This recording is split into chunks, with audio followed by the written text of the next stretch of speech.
但是希望我们录国领上。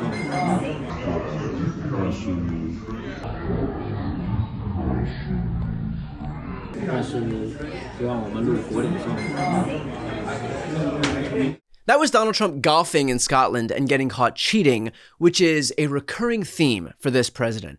Cheated on his wives, cheated on his taxes, cheated on his loans, cheated his contractors out of payment, tried to cheat in the 2020 election, and is setting the stage to do the same in 2026 by gerrymandering even more state maps.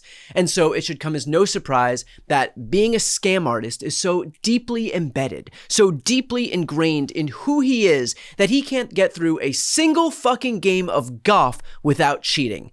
This comes as Donald Trump is in Scotland on a working trip, as you can clearly see from the video clip I referenced above, which always manages to include some type of commercial for his own personal golf course. I would love to see, today I'm playing the best course, I think, in the world, Turnberry.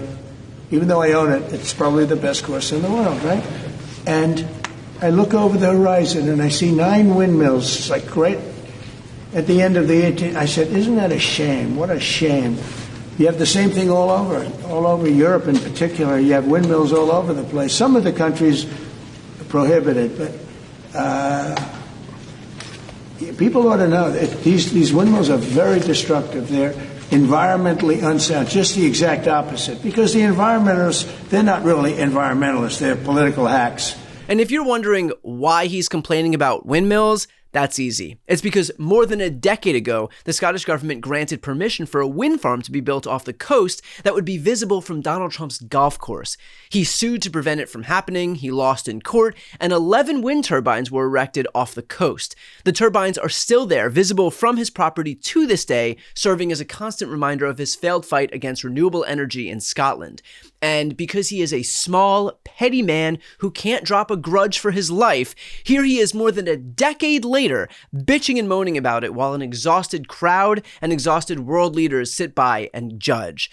In fact, I spoke with member of the Scottish Parliament, Patrick Harvey, about exactly this phenomenon. Here's what he had to say. Way back before he even announced that he was going to stand for the presidency the first time round, he was active in Scotland, both buying an area called the Many Estates on the Aberdeenshire coast. Now, at the time, it had the highest level of environmental protection that Scotland can offer. It was a site of special scientific interest and other designations as well. Because of its ecological importance, it was given this protection on paper. He turns up, flashes his money and says, give me what I want or I walk away. And the government essentially capitulated and allowed him to build on this environmentally sensitive site, which has now been trashed. It's lost its environmental status because of that.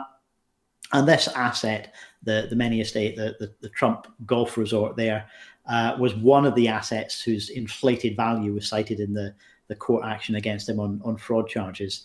Now, at the time, he was also, as well as just wanting to get hold of that piece of land in Scotland, he was also campaigning against renewable energy. Because apparently his super rich pals are so emotionally fragile that they cannot possibly see a wind turbine on the horizon while they're teeing off. I think it's quite a silly agenda that he was trying to pursue, but he tried to take legal action as well to prevent the development of what was at the time a really, really important experimental test bed for offshore wind power. I'm pleased to say that development went ahead. And actually, renewables have been one of the real success stories in the Scottish economy. Other sectors of the economy have not done so well, either in terms of economic productivity or emissions reduction. But renewable electricity production has been a phenomenal success story for Scotland. So Donald Trump didn't get his way on that one, I'm very pleased to say.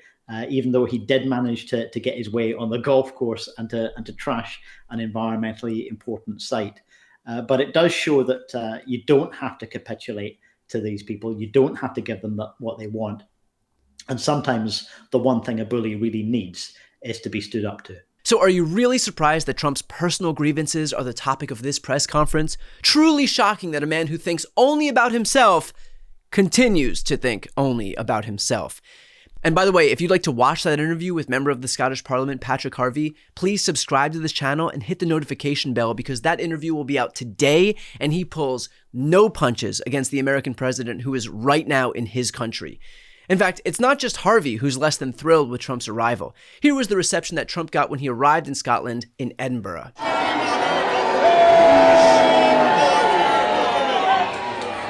The Scottish Government has bended the knee and kissed the ring. This is a protection racket.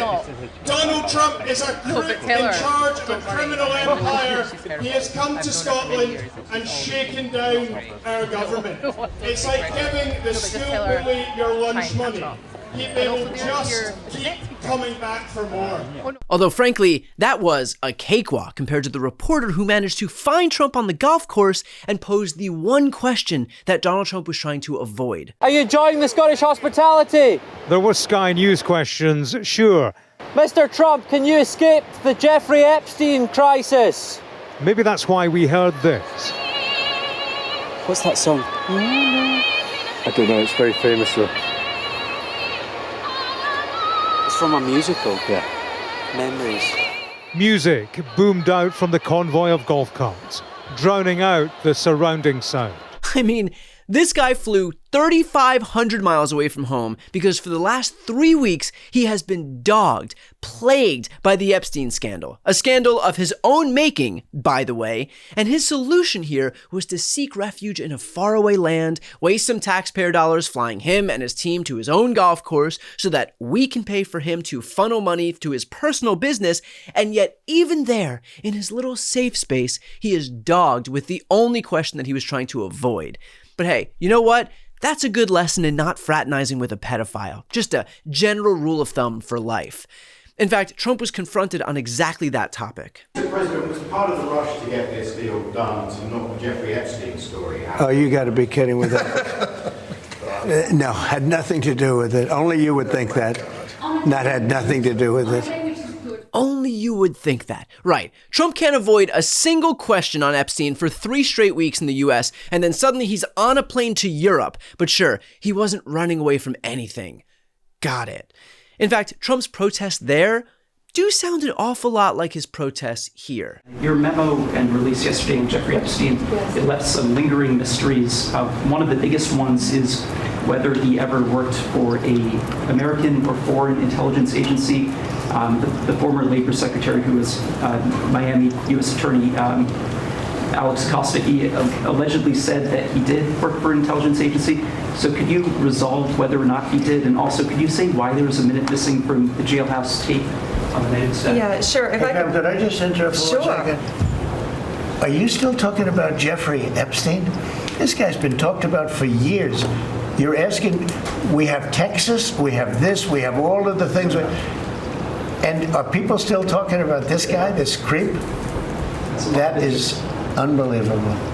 In other words, we've now witnessed a recurring pattern wherein Trump demands that everybody stop talking about Epstein and pretends that Epstein is a complete non-story and embarrasses any reporters who dare bring it up. But the only problem is that the more he does that, the less everyone believes it. And the more compelled we all are to continue to dig even further. And thus far, digging further has revealed exactly what Trump has been pretending isn't the case all along, that he himself is in the Epstein files. And unfortunately for him, no amount of distance, no amount of international travel, and certainly no amount of golf is going to make us forget that. Before you go, if you enjoyed this content and you want to see more and support independent media, please subscribe to this channel. The subscribe button will be right here on the screen. But second, the reality is that we are now in a political environment where this administration can lean on any of the social media platforms to suppress certain voices if they don't like critical coverage. That means my longevity here is in the hands of a few tech billionaires who are already making it clear that they are willing to cater to this administration. To that end, signing up for my newsletter is a way for me to reach you directly if that ever becomes necessary. I'll put the link right here on the screen as well, so please sign up. It's free, but there's also an option to do a paid subscription if you'd like to support me and my team. I really appreciate it. Thanks so much for watching.